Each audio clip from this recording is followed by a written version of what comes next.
ورحمۃ اللہ وبرکاتہ۔ الحمد للہ وکفا وسلام علی حبیبہ المصطفیٰ اما بعد فاعوذ باللہ من الشیطان الرجیم بسم اللہ الرحمن الرحیم ان اللہ وملائکتہ یصلون علی النبی یا ایہا الذین آمنوا صلوا علیہ وسلموا تسلیما اللہم صل علی سیدنا محمد معدن الجود والکرم وآلہ واصحابہ الکرام وابنہ الکریم وبارک وسلم صلاۃ دائمۃ سرمدا ابدا۔ نبوت کا 10واں سال 11واں سال گزرا، اس کے بعد 13واں سال تھا جب نبی پاک صلی اللہ علیہ وسلم کے دست حق پرست پر مدینے کے 70 سے زیادہ صحابہ ایمان لا چکے تھے اور مکہ والوں کی تکلیفیں بہت بڑھ چکی تھیں۔ اسی اثنا میں ایک مرتبہ کا سفر بھی حضور اکرم صلی اللہ علیہ وسلم نے فرمایا، تبلیغ کا سفر جو مشہور ہے۔ اللہ کے حبیب صلی اللہ علیہ وسلم نے جب دیکھا کہ مکہ والے اذیت پر آمادہ ہیں اور جلد قبول کرنے والوں میں سے نہیں ہیں، تو آپ نے یہ ارادہ فرمایا کہ مکہ سے نکل کر کے طائف شہر جاتے ہیں۔ طائف شہر میں مالدار لوگ بھی بہت سارے تھے، اہل عقل بھی تھے، ان کے اسلام لانے سے فائدہ بھی ہوتا کہ اثر و رسوخ والے تھے۔ حضور پاک صلی اللہ تعالیٰ علیہ وسلم نے یہ ارادہ فرما کر طائف کا سفر کیا۔ تو طائف جب گئے، میرے آقا صلی اللہ علیہ وسلم آپ کے ساتھ آپ کے منہ بولے بیٹے حضرت زید بن حارثہ رضی اللہ تعالیٰ عنہ ساتھ میں تھے۔ یہ شروع اسلام لانے والوں میں ہیں حضرت زید، بالکل ابتدا میں جو لوگ ایمان لائے ان میں حضرت زید بن حارثہ۔ تو نبی پاک صلی اللہ تعالیٰ علیہ وسلم شہر طائف پہنچ کر وہاں کے جو بڑے لوگ تھے ان کے پاس گئے، جو اثردار لوگ تھے ان کے پاس نبی پاک صلی اللہ علیہ وسلم نے اسلام کی دعوت رکھی، انہیں سمجھایا۔ تو جو بیٹھے تھے ایک محفل میں وہ سب مذاق اڑا کر اٹھ گئے۔ دوسری جگہ نبی پاک صلی اللہ علیہ وسلم تشریف لے گئے، وہاں پر بھی یہی حال ہوا، ان میں سے ایک بھی جو ہے آپ کی دعوت کی طرف آنے کو تیار نہ ہوا۔ اتنے پر اگر بس ہوتا تو ٹھیک، لیکن ان ظالموں نے نبی پاک صلی اللہ علیہ وسلم کا مذاق اڑاتے اڑاتے نوجوانوں میں یہ بات مشہور کر دی کہ ہمارے شہر میں نعوذ باللہ من ذالک مجنون، پاگل، اس طرح کے الفاظ کہہ کر کہ ایسا شخص آیا ہے جو ہمیں ہمارے پرانے دین سے ہٹانا چاہتا ہے۔ تو محلے کے اوباش لڑکے سب باہر آئے اور حضور پاک صلی اللہ علیہ وسلم جہاں راستے سے چلتے آپ کے آگے پیچھے وہ شور مچاتے اور آپ کو اذیتیں دیتے، یہاں تک کہ حضور پاک صلی اللہ علیہ وسلم پر انہوں نے پتھر مارنے شروع کیے اور اس کے بعد نوکیلے چیزیں پھینکنا شروع کیے۔ حضور پر ان لوگوں نے اس قدر پتھر بازیاں کی تھی کہ اللہ کے حبیب صلی اللہ علیہ وسلم کی پیشانی پوری خون آلود تھی۔ اور حضرت زید بن حارثہ یہ خود روایت کرتے ہیں، کبھی وہ آگے آ کر، کبھی پیچھے آ کر، کبھی دائیں کبھی بائیں حضور کے اطراف آتے ہیں اور ان پتھروں کو اپنے اوپر لینے کی کوشش کرتے کہ نبی پاک صلی اللہ علیہ وسلم پر نہ آئے، لیکن وہ کہتے میں اس کام میں ناکام رہا، میں جتنا بچ بچاؤ کی کوشش کرتا کہ نبی پاک پر کوئی پتھر نہ آئے، مجھ پر گرے ہیں سب پتھر۔ اس کے باوجود اللہ کے حبیب صلی اللہ علیہ وسلم اتنے زخمی ہوئے کہ حضرت زید بن حارثہ کہتے ہیں کہ خون رستے رستے آپ کی پنڈلیوں سے، آپ کی چپلوں پہ، آپ کے نالین پاک میں اتنا جم گیا تھا کہ خون خشک ہو گیا۔ اور ان اوباشوں سے، بدماشوں سے پیچھا چھوڑا کر حضور پاک صلی اللہ تعالیٰ علیہ وسلم دن بھر کے تھکے ہوئے تھے۔ ایک تو مکہ سے طائف 100 کلومیٹر کا سفر ہے، 100 کلومیٹر کا سفر کا مطلب اس زمانے میں 3 دن لگ جاتے جانے میں، یہ اتنا طویل سفر کر کے پہنچے ہیں اور ان لوگوں نے یہ ضیافت کی، اس طرح سے سامنا کیا۔ اس کے بعد پھر حضرت زید بن حارثہ کہتے ہیں کہ ہمیں نہ کھانے کو کوئی چیز ملی تھی نہ پینے کو۔ وہاں پر ایک انگور کا باغیچہ تھا، عتبہ اور شیبہ جو کافر تھے، مکہ کے ہی رہنے والے، حضور پاک صلی اللہ علیہ وسلم کو اچھی طرح سے جانتے تھے۔ انہوں نے جب دیکھا نبی پاک صلی اللہ تعالیٰ علیہ وسلم پر اس قدر یہاں طائف میں برا سلوک ہوا ہے، تو ان لوگوں نے اپنے باغیچے میں حضور پاک صلی اللہ علیہ وسلم کو بیٹھنے کے لیے جگہ دی اور اس کے بعد حضور ان کے باغیچے میں گئے تو عداس نامی ایک شخص تھا جو باغیچے کے کام کاج پر مامور تھا. اس نے انگور کا ایک خوشہ لا کر کے حضور کی بارگاہ میں پیش کیا. حضور پاک صلی اللہ تعالیٰ علیہ وسلم نے اس شخص سے پوچھا کہ تم کہاں کے رہنے والے ہو؟ تو اس نے کہا میں نینوا کا رہنے والا ہوں. نبی پاک صلی اللہ علیہ وسلم نے مسکرا کر فرمایا یہ تو میرے بھائی یونس علیہ السلام کا شہر ہے. تو وہ عداس پہلی مرتبہ عربوں میں یعنی حضور پاک صلی اللہ علیہ وسلم نے جب انگور اٹھایا تو بسم اللہ الرحمن الرحیم پڑھ کر کے انگور تناول فرمایا. تو عداس جو غلام تھا وہ پوچھنے لگا کہ یہ کلمہ میں نے عرب میں کہیں سنا نہیں، یہ صرف نبیوں کی زبان میں ہوا کرتا تھا. پھر جب حضور نے یہ فرمایا کہ میرے بھائی یونس کا وہ شہر ہے تو اس قدر متاثر ہوا اور کہا کہ ہم عراق میں سنتے تھے کہ آخری نبی آئیں گے عرب میں، اور یقیناً میں نے آپ کو محسوس کر لیا اور وہ اس باغیچے میں سب سے پہلا شخص ہے جو حضور پر ایمان لایا. بدأ الاسلام غریبا، اسلام غریبوں سے پھیلا ہے. طائف کے بڑے بڑے سیٹھ بڑے بڑے پیسے والے ایمان تو نہیں لائے ہیں، لیکن انگور کے باغیچے میں کام کرنے والا ایک مزدور حضور پاک صلی اللہ علیہ وسلم پر ایمان لایا تو جانتے ہیں حضور کی خوشیاں دوبالا ہو گئی. فرمایا نبی پاک صلی اللہ علیہ وسلم نے ان کے پتھروں سے اتنا غم نہ ہوا جتنا تیرے ایمان لانے کی خوشی ہوئی. حضور پاک کی یہی تو تعریف قرآن نے کہا حریص علیکم بالمؤمنین، تمہارے پاس وہ رسول آیا جو صرف تمہارے ایمان کی طلب رکھتا ہے. نبی پاک صلی اللہ تعالیٰ علیہ وسلم وہاں سے نکلے. آپ کو میں بتاؤں یہ عداس جہاں حضور کو انگور کا خوشہ پیش کیا تھا وہاں پر آج ایک مسجد بنی ہے طائف شہر میں، اور آج بھی وہاں انگور کا باغیچہ موجود ہے، آج بھی انگور ہوتے ہیں. حضور پاک صلی اللہ علیہ وسلم نے جہاں سے تناول فرمایا تھا. اس کے بعد ماں عائشہ صدیقہ رضی اللہ تعالیٰ عنہ کی ایک روایت میں بتاتا ہوں. حضور پاک صلی اللہ تعالیٰ علیہ وسلم سے حضرت عائشہ صدیقہ نے پوچھا تھا یا رسول اللہ صلی اللہ علیہ وسلم جنگ احد میں، کیونکہ جنگ احد میں حضور کے دندان مبارک شہید ہوئے تھے، حضور کے چہرے پر لوہے کی ٹوپی سے ایک ظالم نے مارا تھا تو لوہے کی کڑی حضور کے رخساروں سے اندر گھس گئی تھی.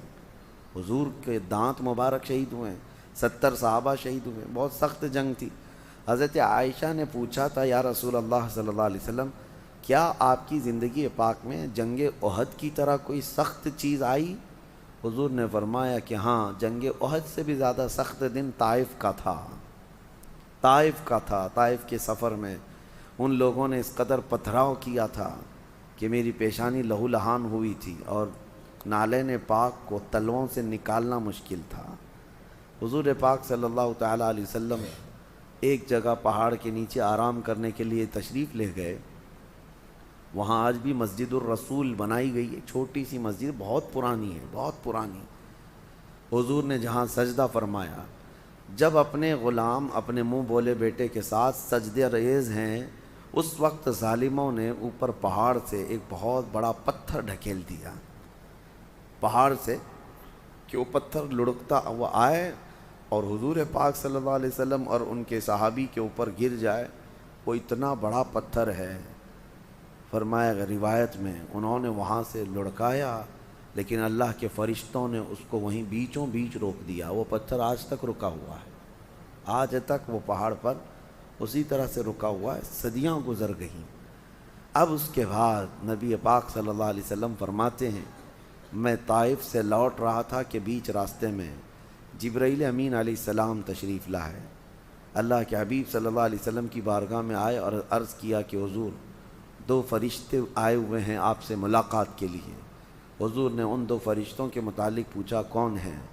جبرائیل امین علیہ السلام نے عرض کیا یا رسول اللہ صلی اللہ علیہ وسلم آپ کی دعوت کو بھی اللہ نے سن لیا اور شہر طائف کے انکار کو بھی اللہ نے سن لیا، لہٰذا اللہ تعالیٰ نے یہ ان فرشتوں کو آپ کے پاس بھیجا ہے جو پہاڑوں پر عذاب لایا کرتے ہیں، پہاڑوں کے ذریعے سے عذاب لایا کرتے ہیں. ان دونوں فرشتوں نے سلام پیش کیا حضور پاک صلی اللہ علیہ وسلم کی بارگاہ میں. عرض کیا شہر طائف 2 پہاڑوں کے بیچ میں آباد تھا. ان دونوں پہاڑوں کے نام بھی ہیں، جبل قیقعان اور ایک کوئی پہاڑ کے دونوں نام تھے، ان دو بڑے پہاڑوں کے بیچ میں یہ شہر آباد ہے۔ دونوں فرشتوں نے عرض کیا یا رسول اللہ صلی اللہ علیہ وسلم، پچھلے نبیوں کی امتوں نے جب ان کو جھٹلایا ہے، ہم اترتے اور اس قوم کو ہمیشہ کے لیے ختم کرتے۔ اللہ کے حکم سے ہم آئے ہیں، لیکن آپ کی اجازت درکار ہے۔ یہ شہر طائف کی قوم آپ کو جھٹلائی اور آپ پر پتھراؤ کی، اللہ نے یہ سب دیکھا ہے، حکم فرما ان دونوں پہاڑوں کو ہم ملا دیں گے، یہ طائف شہر ہمیشہ کے لیے ختم ہو جائے گا۔ نبی پاک صلی اللہ تعالیٰ علیہ وسلم نے جب فرشتوں کی یہ بات سنی، حضرت زید بن حارثہ ساتھ میں تھے، یہ کہتے ہیں میں نے بھی عرض کیا یا رسول اللہ صلی اللہ علیہ وسلم، آپ ان کے لیے ہلاکت کی دعا کریں۔ اس قدر اذیت دینے والی قوم، حضور پاک صلی اللہ علیہ وسلم نے اس وقت یہ جملہ فرمایا زید بن حارثہ سے کہ میں ان کی نسلوں میں ایمان لانے والی قوم کو دیکھ رہا ہوں، میں ان کی نسلوں میں اسلام کو دیکھ رہا ہوں۔ حضور پاک کی یہ دور بین نگاہ تھی۔ حضرت زید بن حارثہ کہتے ہیں حضور نے دعا تو کیا، لیکن یوں کہا اللہم اہد لقومی فإنہم لا یعلمون، اے اللہ میری اس قوم کو تو ہدایت دے دے کہ یہ مجھے نہیں پہچانتی ہے۔ حضور پاک صلی اللہ تعالیٰ علیہ وسلم کا ایک جملہ اور ہے حدیث پاک میں، وہ پڑھتے ہی ہمارے رونگٹے کھڑے ہوتے ہیں۔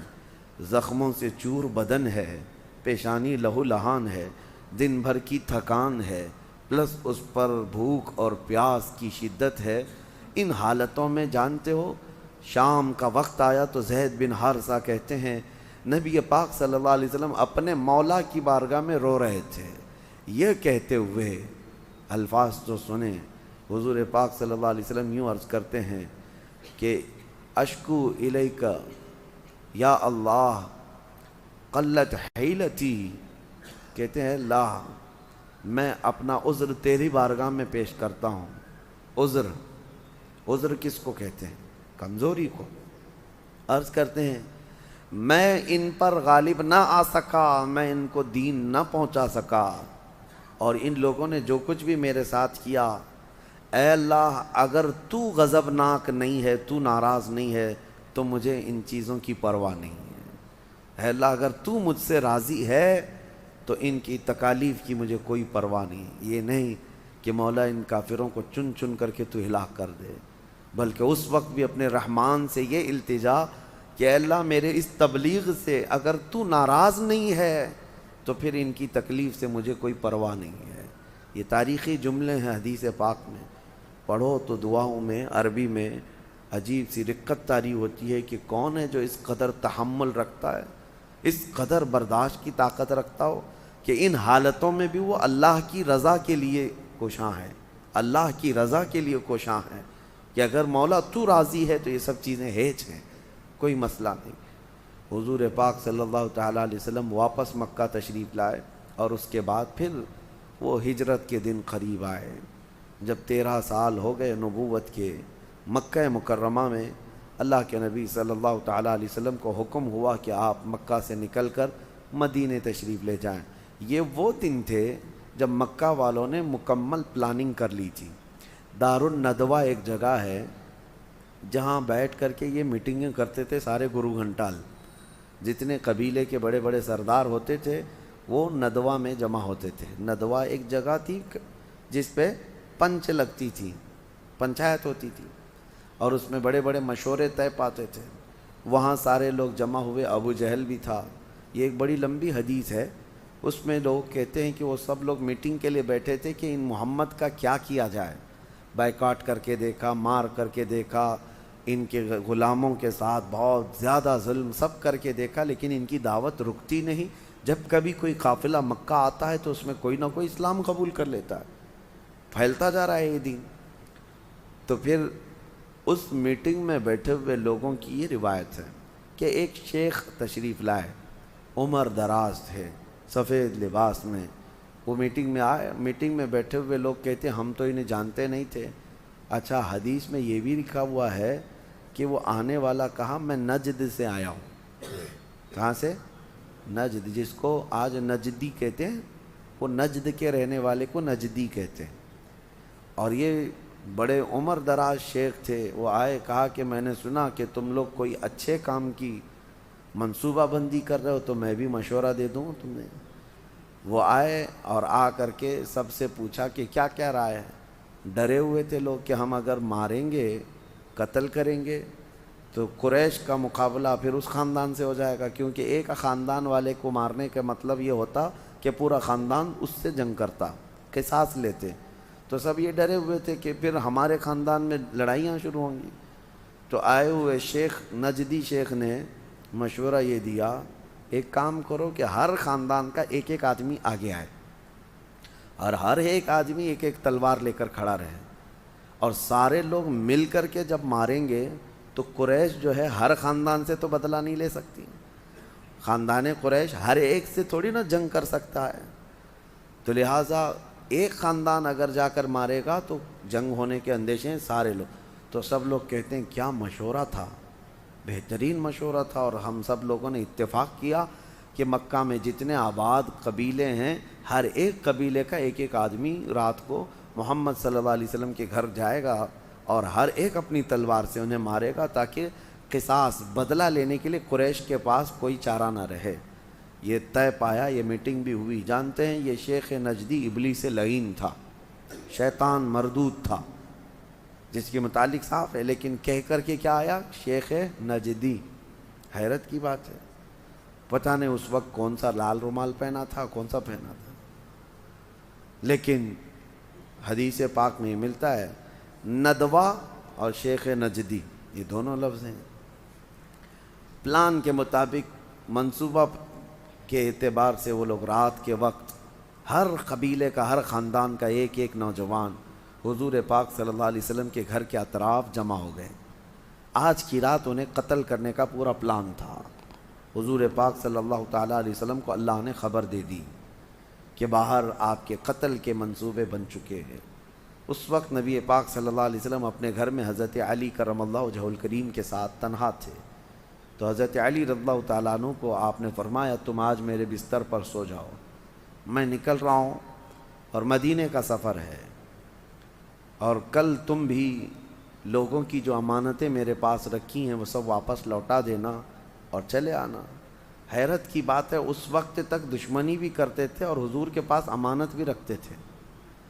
جو جان لینے کے در پہ تھے وہ اپنی امانت بالکل سیف بینک، ان کو پتہ تھا حضور پاک صلی اللہ علیہ وسلم کے پاس رکھی ہوئی امانت کہیں ادھر ادھر نہیں ہوتی، وہ اپنی امانتیں وہیں رکھتے تھے. حضور اس حالت میں بھی جب چھوڑ کر کے جا رہے ہیں، یہ نہیں کہ یہ سب میرے جانی دشمن ہیں میں ان کا سب مال لے کے جاؤں، مولا علی سے کہا کہ سب کی امانتیں دے دینا اور تم چلے آنا. نبی پاک صلی اللہ علیہ وسلم اس گھر سے جو نکلے، روایت میں حدیث پاک میں ہے سورہ یاسین شریف کی آپ تلاوت کرتے رہے اور ہاتھ میں کچھ مٹی اٹھائی اور ان کافروں کے منہ پر مار دیا جو دروازے کے باہر کھڑے تھے. سب کے سب اندھے ہو گئے، کوئی دیکھ نہ سکا. نبی پاک صلی اللہ علیہ وسلم ان کے درمیان سے گزرتے ہوئے نکل آئے، کسی کو خبر تک نہ ہوئی. یہاں تک کہ حضور صلی اللہ علیہ وسلم سیدھے حضرت ابوبکر صدیق کے گھر گئے. حضرت ابوبکر صدیق جاگ رہے تھے، فوراً کھڑے ہو گئے، یا رسول اللہ صلی اللہ علیہ وسلم کیا ہجرت کا حکم آ گیا؟ حضور پاک صلی اللہ علیہ وسلم نے کئی مہینوں پہلے ان سے کہا تھا کہ ایک رات مجھے اللہ تعالیٰ ہجرت کا حکم فرمائے گا. تو صدیق اکبر رو پڑے کہ کیا آپ مکہ چھوڑ کر آپ جائیں گے؟ حضور نے فرمایا تھا ہاں، جس دن مجھے یہ حکم آئے گا میرے سفر کا ساتھی تو رہے گا. حضرت ابوبکر کہتے ہیں اس دن سے میں نے گھر کا دروازہ بند ہی نہیں کیا کہ نہ جانے کب میرے آقا تشریف لائیں میرے گھر. حضور صلی اللہ علیہ وسلم آئے ان کے گھر. اس کے بعد کے جو احوال ہیں انشاءاللہ آگے عرض کرتا ہوں، لیکن رات ہو گئی. شیخ نجدی دوبارہ آئے، دیکھا کہ ہو گیا کام کی نہیں. تو باہر تو یہ تلواریں سونتے ہوئے کھڑے تھے. شیخ نجدی آ کر وہی ابلیس لعین کہا کیا ہوا؟ کہا ابھی انتظار میں ہیں ہم، رات ڈھل جائے تو اندر جائیں. ابلیس نے کہا لعنت ہو تم پر، وہ تو چلے گئے گھر سے، وہ نہیں. تو سب کے سب گھس گئے اندر گھر کے اندر، اور ان کو یقین نہیں آ رہا تھا کہ اتنی سخت پہرے داری سے کیسے جاتے. سب تلواریں لے کر اندر گئے. حضرت علی کرم اللہ وجہہ الکریم بستر پر سوئے ہیں، لیکن یہ بھی کیفیت یہ ہے، یمنی چادر تھی حضور کی، وہ سبز رنگ کی، گرین کلر کی ہوا کرتی تھی. تو یمنی چادر اوڑھے ہوئے حضرت علی سو رہے ہیں، چہرہ بھی ڈھکا ہوا ہوگا، چاہتے تو وہیں بستر پر کوئی مار دیتے. تو لوگوں نے ان کے بستر کو گھیر تو لیا، لیکن انہی میں لوگوں نے پکارنا شروع کیا کہ یہ سونے کا طریقہ یا جو چیز دیکھ رہے ہیں یہ محمد نہیں ہو سکتے، محمد صلی اللہ علیہ وسلم نہیں ہو سکتے. پھر جب حضرت علی رضی اللہ تعالیٰ عنہ اٹھ کر بیٹھے تو سب ہیبت ناک ہو کر واپس نکل آئے کہ ہم جن کے قتل کے لیے آئے تھے وہ نہیں تھے. مولا علی کرم اللہ وجہہ الکریم کتنے آرام سے میرے آقا کا بستر سنبھالے ہوئے ہیں، تلواریں جہاں سوتے ہوئے لوگ کھڑے ہیں. حضرت علی فرماتے ہیں مجھے ایسی نیند زندگی میں آئی نہیں کبھی، اس لیے کہ میرے آقا نے فرمایا تھا کہ صبح لوگوں کی امانتیں دے کر آ جانا. مجھے یقین تھا صبح میری ہونا ہے، صبح میری ہونا ہے. ان کے تلواروں سے یا ان کے نشانوں سے کوئی خوف نہیں تھا. اس کے بعد جو ہجرت کا سفر ہوا مدینہ طیبہ کا، انشاءاللہ العزیز اس کو آگے کے سلسلے میں عرض کرتا ہوں. اللہ کریم میرے آقا صلی اللہ علیہ وسلم کی سچی پکی عقیدت و محبت ہم سب کو نصیب فرمائے. وآخر دعوانا ان الحمد للہ رب العالمین.